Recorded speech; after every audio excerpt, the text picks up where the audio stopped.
교회가 회복해야 할 모습, 교회의 모델하우스라는 제목으로 하나님 말씀을 전하겠습니다. 아파트를 분양받기 전에 반드시 살펴보는 것이 있습니다. 그것은 아파트의 모델하우스죠. 아파트를 짓기 전에 이러한 모양으로 아파트를 지을 것이라고 하는 샘플, 그게 모델하우스입니다. 아파트를 찾는 고객은 모델하우스를 보고 앞으로 내가 살 집의 구조와 방해 배치를 확인합니다. 모델하우스를 보고 어떠한 재료와 조명으로 아파트를 지을 것인지 알 수가 있습니다. 그리고 나중에 입주한 후에도 모델하우스를 기준으로 해서 뭐가 잘 됐는지 뭐가 안 됐는지 알 수가 있습니다. 모델하우스가 있기 때문에 아파트를 짓는데, 아파트를 선택하는데 많은 도움을 얻게 됩니다. 교회에도 이러한 모델하우스가 있을까요? 교회가 원래대로 돌아가야 할 모델이 있을까요? 교회는 원래 이래야 돼, 교회는 이런 모습이어야 돼 라고 하는 교회 모델이 성경에 나와 있나요? 예, 있습니다. 오늘 본문에 보면 나와 있습니다. 오늘 본 말씀은 교회의 모델하우스라고 할 수 있습니다. 교회는 어때야 되는가? 교회는 어떤 모델로 세워져야 하는가? 그것을 눈앞에 보이듯이 생생하게 묘사해주고 있습니다. 교회의 모델을 살펴보기에 앞서 교회가 탄생하기까지의 과정을 잠시 살펴보도록 하겠습니다. 오순절 마가의 다락방에 열심히 기도하고 있던 사람들에게 성령의 불이 각 사람에게 임하였습니다. 그 자리에 있던 모든 사람들이 성령의 충만함을 경험하였습니다. 갑자기 혀가 돌아가더니 마치 술에 취한 사람들처럼 각 나라의 말로 외국어로 술술술 말하기 시작했습니다. 그렇게 술술술 선포되는 말씀을 듣고 많은 사람들이 놀라며 당황하며 하나님의 큰 일, 곧 복음을 듣게 되었습니다. 그때 성령 충만한 베드로가 벌떡 일어나 설교하기 시작합니다. 너희들이 죽인 예수님이 하나님의 아들이셨고 그분은 성경대로 다시 3일 만에 살아나셨다. 그 말을 들은 많은 사람들이 적어도 3,000명이 마음에 찔림을 받았습니다. 예수님을 하나님의 아들로 인정하지 않은 죄, 하나님의 아들이신 예수님을 조롱하고 모욕한 죄, 하나님의 아들이신 예수님을 인간으로 알고 판단했던 죄, 그것 때문이었습니다. 그렇게 마음에 찔림 받은 사람들이 베드로에게 묻습니다. 37절 하반절에 우리가 어찌 당신의 말을 듣고 보니 우리가 매우 큰 죄를 지은 것 같은데 어떻게 하면 좋겠소? 하고 물은 것이죠. 베드로는 0.1초의 망설임도 없이 말합니다. 38절에 너희가 회개하여 각각 예수 그리스도 이름으로 세례를 받고 죄사함을 받으라. 그러면 성령의 선물을 받으리니 4절에 또 여러 말로 확증하며 권하여 이르되 너희가 이 패역한 세례에서 구원을 받으라 하니 아멘.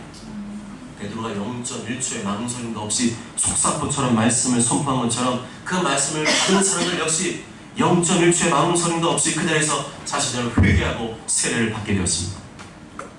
41절에 그 말을 받은 사람들은 세례를 받음에 이날에 그날에 하루 동안에 신도의 수가 3,000이나 더하더라. 할렐루야. 그날에 베드로의 첫 번째 전도 집회는 대박이었습니다. 단번에 3,000명을 회심시키는 놀라운 전도 집회였습니다. 그러나 그것은 베드로가 한 것이 아니었습니다. 베드로가 말씀을 선포할 때 성령님께서 강력하게 임해 주셨기 때문입니다. 한 사람의 영혼을 내가 회심시킬 수 있습니까? 한 사람의 영혼을 내가 구원할 수 있습니까? 못합니다. 할 수 없어요. 불가능합니다. 아무리 탁월한 명설교자라 할지라도 사람의 힘으로는 한 사람의 영혼을 구원할 수가 없습니다. 성령님이 임하셔야 됩니다. 성령님이 임하셔야 돼요. 성령님, 복음을 전하는 그 현장에 강력하게 임하실 때 한 사람의 영혼이 찔림을 받고 회개하게 되고 구원받게 되는 줄 믿습니다. 그러면 성령님께서 한 영혼을 회심시킨 후에 어디로 끌고 가시는가? 어디로 인도해 가시는가? 교회로 인도하십니다. 42절 말씀 다 함께 읽어보실까요? 42절 시작. 그들이 사도의 가르침을 받아 서로 교제하며 떡을 끊며 오로지 기도하기를 힘씁니다. 아멘. 성령님은 예수님을 영접하면 반드시 끌고 가는 곳이 있는 것이 바로 어디냐? 교회입니다. 성경에서 개인 신앙이란 존재하지 않습니다. 성경에서 말하는 신앙은 모두 공동체 신앙입니다. 나 예수님 믿어도 교회는 안 나가. 그럴 만한 이유와 아픔과 상처가 있겠죠. 그렇지만 그렇다고 해서 교회를 등지는 것은 사실상 신앙생활을 포기한 것과 같습니다. 혼자서 인터넷으로 예배 드리면서 신앙생활하는 것도 마찬가지예요. 신앙생활은 온라인으로 하는 게 아닙니다. 신앙생활은 인격 대 인격으로 하는 것입니다. 하나님과의 관계도 그렇고 인간과의 관계도 그렇고 신앙생활은 인격 대 인격이 하는 겁니다. 신앙생활을 책으로 하지 말고 인터넷으로 하지 말고 유튜브로 하지 말고 인격 대 인격으로 하시기 바랍니다. 서로 얼굴과 얼굴을 마주하며 서로 격려하며 도와주며 협력하며 서로 땀을 흘리며 섬길 때 비로소 서로의 신앙이 세워지는 것입니다. 그러한 모습이 모든 성도들에게서 나타날 때 교회는 든든히 세워지는 줄 믿습니다. 교회 안에는 나와 맞는 사람도 있고 나와 맞지 않는 사람도 있습니다. 나와 맞지 않는 사람이 있다고 해서 교회에서 내가 상처받았다고 해서 교회를 안 다니는 것은 정당한 이유가 될 수 없습니다. 교회를 거부하고 등지는 것은 하나님의 말씀에 불순종하는 겁니다. 툭하면 애국으로 돌아가겠다고 하고 툭하면 애국이 더 좋았다고 원망하고 불평하는 이스라엘 백성들이 그러했습니다. 그들은 어떻게 했습니까? 모두 광야에서 쓰러져 죽었습니다. 신앙생활은 성경대로 교회 공동체를 중심으로 해야 되는 줄 믿습니다. 그러나 교회 다닌다고 해서 다 성령으로 거듭난 것은 아닙니다. 예수님 단지 머리로 지식으로 믿는 사람들도 있습니다. 그들이 온전한 신앙으로 거듭나기까지는 많은 시간이 걸립니다. 5년, 10년, 20년 아니면 수십 년이 걸릴 수도 있습니다. 그들이 온전한 신앙으로 거듭나기까지 교회는 어머니의 품처럼 그들을 품어줘야 됩니다. 그들의 잘못과 실수를 너그럽게 받아주어야 합니다. 예수님께서는 하루에 7번 죄를 짓고 7번 또 와서 회개하더라도 너는 용서하라 하셨습니다. 그러면 교회는 뭐 하는 것인가? 사도의 가르침을 받는 것입니다. 뭐 하는 것이라고요? 사도의 가르침을 받는 것. 가르침은 가르침인데 누구의 가르침이에요? 사도의 가르침. 예수님께서는 아무에게나 말씀을 전하도록 맡기지 않으셨습니다. 하나님께서 특별히 하나님 말씀을 맡은 자를 세우십니다. 남들보다 더 풍부하게 말씀을 깨닫고 이해할 수 있는 말씀의 은사를 주시고 영혼들을 돌보고자 하는 안타까운 심정을 주십니다. 그리고 하나님의 때가 되면 그를 부르시고 말씀 훈련, 신학 훈련을 시키셔서 말씀을 바르게 전하는 목양 사역자로 세우십니다. 그래서 교회에서 가장 중요한 직분은 목사입니다. 목사의 주된 임무는 말씀 사역입니다.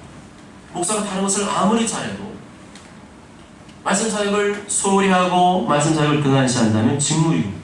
말씀이 약해지면 반드시 교회는 약해지게 되어 있습니다. 교회는 목사가 말씀 사역에 전념할 수 있도록 충분히 배려해 줘야 됩니다. 목사가 하지 않아도 되는 일은 단순한 일들은 성도들이 맡아주어야 합니다. 그리하여 목사가 풍성한 생명의 꼴을 준비하여 양떼들의 영혼을 배부르게 해주어야 합니다. 사도의 가르침을 받아 서로 교제하고 성도와의 교제가 두 번째로 나오고 있습니다. 하나님의 말씀이 첫 번째라면 그 다음에 해야 될 것이 성도와의 교제라는 것입니다. 의외이지 않습니까? 의외이지 않습니까? 말씀 다음에 기도가 와야 될 것 같지 않습니까? 그런데 아니래요. 현대 교회의 가장 취약한 점이 있다면 그것은 공동체성입니다. 성도와의 교제입니다. 각자 바쁜 스케줄을 따라 살기 때문에 성도들이 예배 시간 이후에 서로 교제할 만한 시간이 없습니다. 예배 마치고 식사하면 다 집에 가기에 바쁩니다. 그것은 성경이 말하는 교회 모습이 아닙니다. 교회는 말씀도 풍성해야 되지만 성도와의 교제도 풍성해야 합니다. 서로 자주 만나서 대화를 하고 교제해야 됩니다. 사적인 이야기만 할 것이 아니라 말씀도 나누고 신앙도 나누어야 합니다. 그럴 때 가까워집니다. 가까워져야 가족처럼 느껴지죠. 그것이 성도의 교제입니다. 친해지고 가까워져야 무슨 일을 하더라도 즐겁게 할 수 있는 거 아닙니까? 우리끼리도 하나가 모두 서먹한데 뭐가 즐겁고 그런 마음으로 누구를 섬기겠습니까? 성도와의 교제는 하나님의 말씀 다음으로 중요한 일입니다. 교회에서 행사를 만드는 이유가 그것입니다. 하면은 돈 들어가고 시간 들어가고 지내가는 사람은 귀찮은 일이에요. 그렇지만 왜 하냐? 교제하려고 합니다. 전교인 야유회, 또 일본 선교 수양회, 전교인 기도, 영화, 관람, 설거지, 봉사, 청소, 봉사 이렇게 하는 이유는 서로 가까워질 수 있는 기회를 만드는 겁니다. 물론 가까이 하다 보면 서로 맞지 않는 부분도 보이고 단점도 보입니다. 그렇지만 그런 부분은 비난하고 정죄할 거리가 아니라 당연한 거예요. 부부나 가족들도 맨날 사는 부부나 가족도 서로 안 맞는 부분이 있는데 성도들이야 안 맞는 부분이 얼마나 더 많겠습니까? 여러분, 가족이 왜 가족입니까? 서로 안 맞는 부분도 있고 부딪히는 부분도 있어도 그냥 이해해주고 넘어가주니까 가족 아닙니까? 그러니까 평생 같이 살면 지지고 볶고 하더라도 사는 거 아닙니까? 교회가 그래야 한다는 겁니다. 교회가 그렇다는 겁니다. 간장을 담그려면 구더기도 생길 수 있는 거예요. 구더기 보서 장 못 담그면 되겠습니까? 그냥 이해하고 지나가는 겁니까? 지나가는 겁니다. 성도와의 교제는 나의 인격을 다듬는 훈련이고요. 성도와의 교제는 사랑하고 이해하고 용서하는 훈련을 하는 장입니다. 그들이 사도의 가르침을 받아 서로 교제하고 떡을 떼요. 떡을 뗀다는 말은 영어로 the breaking of bread입니다. 빵을 찢는다. 다시 말하면 성찬을 말하죠. 한 덩어리 빵을 두고 그것을 찢어서 나눠 줌으로써 우리는 한 몸이라는 것을 확인하는 시간입니다. 성찬은 공동체성을 확인하는 시간입니다. 교회의 하나됨을 확인하는 시간입니다. 너도 나도 다 예수님의 한 몸임을 확인하는 시간입니다. 예수님께서 나의 죄를 위하여 살을 찢어주셨음을 기억하는 시간. 이제 우리가 예수님 안에서 하나가 되었음을 확인하는 시간입니다. 얼마나 하나님께서 교회가 하나 되기를 원하시는 성찬식을 지정해 주셨겠습니까? 그래서 교회를 짓고 나누는 분열시키는 행위는 하나님께 큰 죄를 짓는 일입니다. 그러한 죄를 짓는 자에게는 분명하고 마땅한 징계가 있을 것입니다. 원래는 큰 빵을 가운데 두고 서로 찢어서 나눠주는 게 이 분병 예식입니다. 우리 교회도 처음에는 그렇게 했어요. 근데 왜 안 하냐? 빵집에서 큰 빵을 안 만들어요. 우리가 원하는 빵 사이즈는 이만한 건데 이만한 게 나올 때도 있고 안 나올 때도 있고 저기다 자꾸 밤을 넣고 건포도를 그러니까 쓸 수가 없는 거예요. 지금은 우리가 아무 맛이 없는 전병을 사용하고 있습니다만 누가 제발 큰 빵을 보여준다면 아니면 빵 만드는 기술을 배워서 빵을 부어다 주시면 다시 그렇게 했으면 좋겠어요. 대신에 카스테라는 안 돼요. 너무 단맛이 나서 성찬식 때 이 경건함이 쏙 떨어져요. 성찬식이 뭡니까? 우리는 하나인 겁니다. 예수님께서 살 찢으심으로 우리가 하나가 되었다는 겁니다. 그 어떤 이유로도 주님께서 하나가 되신 것을 찢을 수 없다는 것입니다. 아멘. 사도의 가르침을 받아 서로 교제하고 떡을 떼며 오로지 기도하기를 힘쓰니라. 의외로 기도가 마지막에 등장하네요. 기도가 안 중요하다는 얘기일까요? 순서가 뒤에 있는 거 보니까 별로 기도가 안 중요한 거 아닌가요? 그런 건 아닙니다. 원래 주인공은 가장 마지막에 등장하는 법입니다. 기도가 그렇다는 겁니다. 사도의 가르침 받는 것, 서로 교제하는 것, 서로 성찬을 떼는 것, 이 모든 과정은 사실 하나가 되는 과정입니다. 하나가 되기 위해서 말씀이 필요하고 하나가 되기 위해서 성도와 교제가 필요하고 하나가 되기 위해서 성찬이 필요한 것이고 여기에 뭐 하자는 거예요? 기도하자는 거예요. 기도는요 쉽게 안 돼요. 기도를 인도해 본 사람은 알아요. 앞에서 인도하는데요 마음이 하나가 안 되면 기도가 안 들어가집니다. 그거 희한해요. 영적인 비밀이 거기 있습니다. 근데 마음이 하나가 되고 뭉쳐져 있으면 기도하려고 하는 사람은 뭐 있으면 기도가 되기 시작합니다. 그래서 말하는 기도는 개인 기도를 말하지 않습니다. 합심 기도를 말합니다. 하나님께서는 개인 골방 기도를 기뻐하시지만 모여서 합심 기도할 때 더 기뻐하십니다. 개인 기도는 자기가 편한 때 아무 때나 할 수 있지만 합심 기도는 하나로 모이지 않으면 안 됩니다. 하나로 모여도 한 마음이 되지 않으면 할 수가 없어요. 그래서 하나님께서는 유독 합심 기도를 기뻐하십니다. 마태복음 8장 20절에 두세 사람이 내 이름으로 모인 곳에는 나도 그들 중에 있는다. 모여서 합심으로 기도할 때 예수님이 계시고 성령님이 계시고 기도의 응답도 빠른 줄 믿습니다. 교회에 엄청난 박해가 시작됐습니다. 초대교회 여호보 총회장이 칼로 순교를 당했습니다. 이번에는 수제자 베드로가 감옥에 잡혀갔습니다. 그런데 그날 밤에 천사가 나타나서 쇠사슬이 벗겨지고 문이 열리고 걸어서 감옥을 탈출해 나왔습니다. 그때 교회가 무엇을 하고 있었을까요? 사도행전 10장 5절에 교회는 그를 위하여 간절히 하나님께 기도하였다. 사도행전 12장 20절에 여러 사람이 모여 기도하고 있다. 이것이 합심기도의 위력인 줄 믿습니다. 하나님은 성도들이 자주 만나고 모이고 합심기도하는 것을 기뻐하십니다. 요즘에는 신학자들이 자꾸만 세상으로 들어간다 이런 말을 많이 해요. 그런데 그것 이전에 교회가 서로 하나가 되고 가족이 되지 않으면 교회로 데리고 와봐야 소용없어요. 그걸 알아요. 그래서 성경에서는 순서가 뭐예요? 교회가 먼저 하나가 되고 가족이 되고 행복해지고 그 다음에 데려와야 사람들이 와서 예수님을 눈으로 보게 될 줄 믿습니다. 네. 한국교회가 공동체성을 잃어가고 있는데 그렇게 되면 비신자를 데리고 와도 적응을 못해요. 처음부터 믿음이 들어가서 신앙생활하는 사람이 얼마나 되겠습니까? 교회 분위기 좋아서 묻어가다가 믿음이 들어가는 거 아닙니까? 교회 하나됨의 결정판은 합심기도입니다. 이렇게 교회가 하나 되는 것이 얼마나 중요한지 다시 한번 46절, 40절에서 말씀해주고 있습니다. 46절과 47절 같이 읽습니다. 시작. 날마다 마음을 같이 하여 성도의 모이를 힘쓰고 집에서 떠들며 기쁨과 순전한 마음으로 음식을 먹고 하나님을 찬미하며 또 온 백성에게 칭송을 받으니 주께서 구원받은 사람을 날마다 더하게 하시니라. 아멘. 주께서 구원받은 사람을 날마다 더하게 하시는데 어떻게 해서 더하게 하셨어요? 쉽게 말하면 교회 분위기가 좋아서 교회 분위기가 좋으니까 구원받은 사람이 더해졌어요. 교회 가면 서로 하나가 되어서 사랑으로 움직이니까 행복하니까 천국 같았다는 것입니다. 성령으로 충만하면 무슨 일이 벌어지느냐? 자꾸 교회가 좋아져요. 자꾸 교회 가고 싶어져요. 그것이 성령님께서 하시는 일입니다. 성령님은 항상 우리의 발걸음을 교회로 인도하십니다. 날마다 마음을 같이하여 성전에 모이기를 힘쓰고, 이거 누가 해주시는 거예요? 성령님이 하시는 거죠. 교회가 좋아지면 갈 때 그냥 갈까요? 그냥 가지. 과자도 사가지고 가고, 과일도 사가지고 가고, 뭐가 나눠 먹을 것도 사가지고 가고. 한국에 옛날에 그랬어요. 아멘? 옛날에 그랬어요. 왜요? 좋아서. 너 과자 사와, 너 빵 사와, 너 과일 사와. 안 그랬어. 좋아서 가지고 와서 교제하고 만나고 얘기하고 서로 위로해주고 기도하고, 그게 교회의 본 모습인 줄 믿습니다. 그래서 뭐 하자는 거예요? 하나님 말씀을 받고 서로 교제하고 성찬에 참여하고 합심하여 기도하자는 겁니다.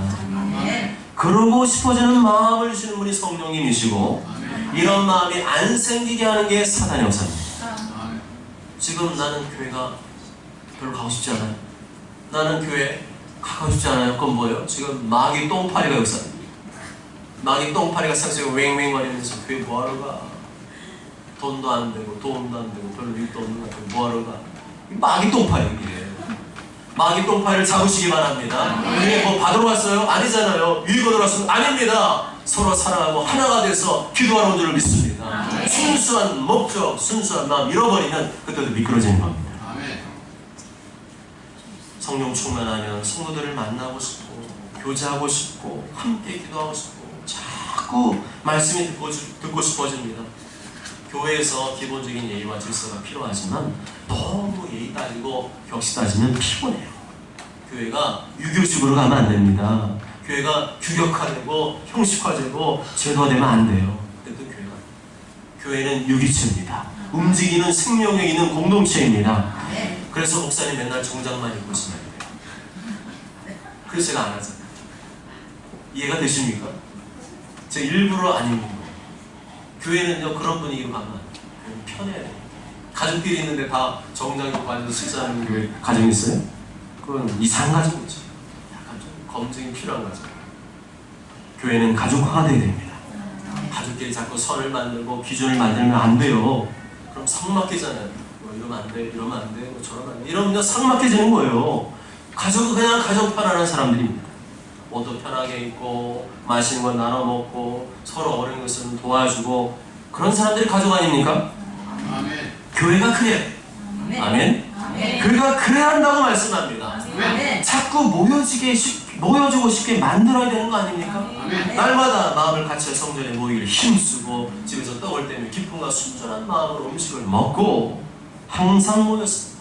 성전에서만 모인 게 아니라 집에서도 모였습니다. 자기 집을 오픈하고 웰컴 했다는 거예요. 같이 웰컴하고 뭐예요? 밥 먹었어요. 식사는 어떤 사람하고 먹습니까? 편안한 사람하고 먹잖아요. 가족처럼 편안하면 웰컴, 우리 집에서 같이 밥 먹읍시다. 집에서 식사 교제하는 게 소그룹 교회입니다. 구역, 목장 같은 것이 그런 것이죠. 올 하반기에는 가정교회 소그룹을 준비해서 내년에는 도입해 보려고 합니다. 전부 다 하진 않아요. 젊은 여자 성도님들을 중심으로 하려고 합니다. 다 임상 결과가 있어서 제일 잘 되는 그 소그룹이 젊은 여자 성도, 그리고 가장 거기가 필요하더라고요. 이 젊은 여자 성도님들에게는요, 마음을 터놓고 교제하고 위로하고 기도하는 공동체가 반드시 필요합니다. 그러한 소그룹 공동체를 만들어 보려고 합니다. 서로 끈끈하게 하나가 되는 소그룹이 있으면 가족보다 가족처럼 느껴져요. 새로 오신 분들이 거기 들어가면 교회 적응하기가 엄청 빨라집니다. 뭐 소그룹 하니까 뭘 많이 아닙니다. 뭘 많이 하는 게 아니라 그냥 모여서 위로하고 기도하고 사랑으로 하나 되는 소그룹을 만들어 갈 것입니다. 그 다음에 47에 하나님을 찬미했다는 말씀이 나옵니다. 언제 찬양이 나옵니까? 짜증날 때 나옵니까? 기분 좋을 때 찬양이 나오죠. 성도가 하나가 되고 가족처럼 여겨지고 교회 오는 게 행복해지면 뭐가 나옵니까? 찬양이 나옵니다. 어거지로 찬양 시간 되었으니까 찬양하는 거 아니고 좋아서 기뻐서 행복해서 찬양이 저절로 나왔다는 겁니다. 주와 같이 길 가는 것, 이게 교회죠. 아멘. 아멘. 주와 같이 길 가, 세상 온 근심을 끌어안고 찬양, 아닙니다. 찬양은 기쁘게 즐겁게 행복하게 불러줄 줄 믿습니다. 아멘. 그러한 처음과 같이 행복한 교회와 소그룹 공동체가 이루어지길 바랍니다. 아멘. 이처럼 내년에는 행복한 교회와 소그룹에 중점을 두려고 합니다. 2020년 벌써 나왔어요. 설교를 준비하면서 이미 나와버렸어요. 우리 교회는 행복한 교회, 행복한 소그룹을 통해서 천국을 맛보는 공동체를 이루어갈 것입니다. 아멘. 이렇게 교회가 친밀하게 되니까 무슨 일이 벌어졌습니까? 44절 45절 읽어볼까요? 44절 45절 시작. 믿는 사람이 가운데 있어 모든 물건을 서로 통용하고 또 세상과 소유를 팔아 각 사람의 필요에 따라 나눠주며. 아멘. 서로 물건을 내놓기 시작했습니다. 나에게 필요 없는 물건을 내놓기도 하고 다른 사람이 필요할 만한 물건들을 내놓기 시작했습니다. 무슨 대가를 바라고 내놓은 거 아니에요. 바자회 벼룩시장 그런 개념이 아니라 그냥 주고 싶어. 그냥 저 사람 필요하겠지. 이거 나 필요 없는데 누군가 필요하겠지. 그냥 막 내놓는 거예요. 좀 가능하면 우리 벽 쪽에다가도요, 그런 함을 만들어 놓고 막 갖다 놨으면 좋겠어요. 저도 쓰고 아무나 쓰는 거, 그냥 갖다 놓으면 남는 아무나 쓰고 유무상통하는 그런 모습들 했으면 좋겠습니다. 사회주의 국가는 그런 게 아니죠. 사회주의는 겉모양은 그래요. 겉모양은 서로 막 분배하고 나눕니다. 그런데 강제적인 평등을 추구하죠.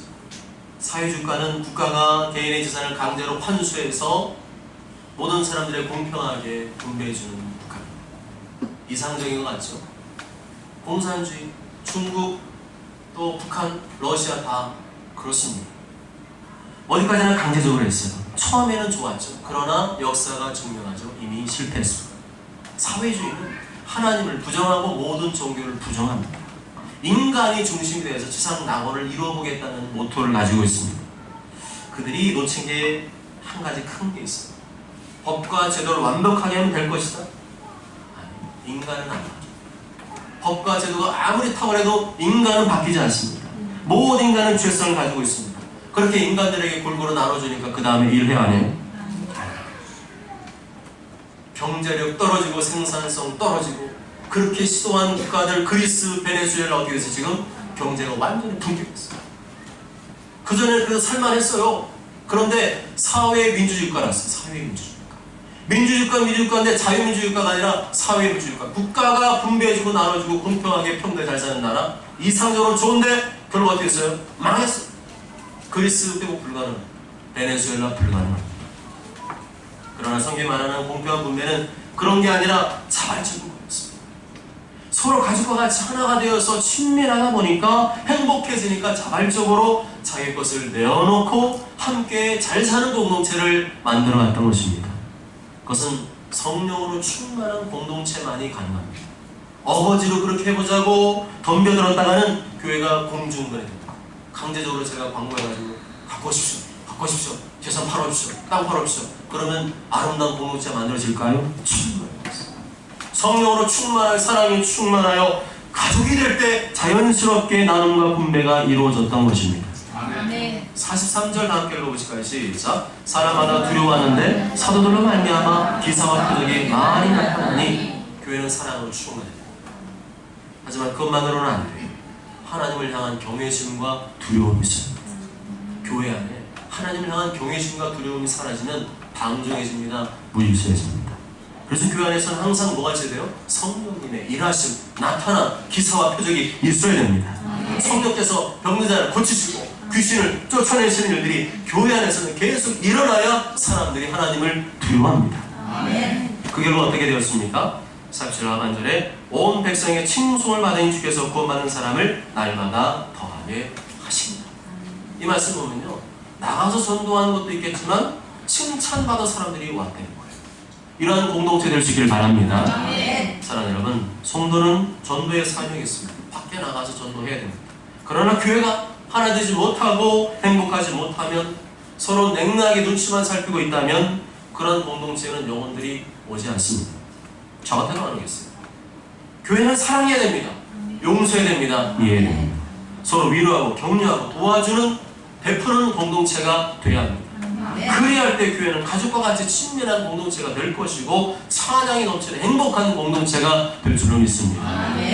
모쪼처럼 모두가 날마다 마음을 같이 성전에 모이기를 힘쓰고 말씀과 성령으로 성도와의 교제로 성찬으로 합심균으로 소그룹으로 하나가 됨으로써 주께서 구원받는 사람 날마다 더하게 하시는 행복한 소품 공동체를 이루어가게 되시길 주님의 이름으로 축복합니다. 아멘.